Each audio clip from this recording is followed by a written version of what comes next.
You are looking at Julian's pronunciation guide, where we look at how to pronounce better some of the most mispronounced words in the world, like this other curious word. But how do you say what you're looking for today?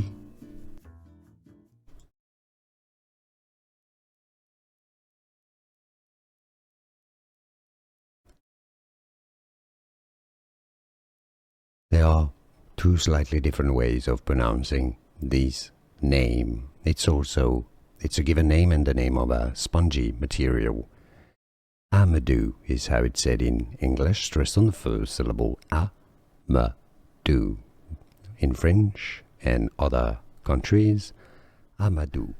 Here are more videos on how to pronounce more confusing words and names too many mispronounced. Like this video if you found it useful. I appreciate your support. I'll see you soon and thanks for watching.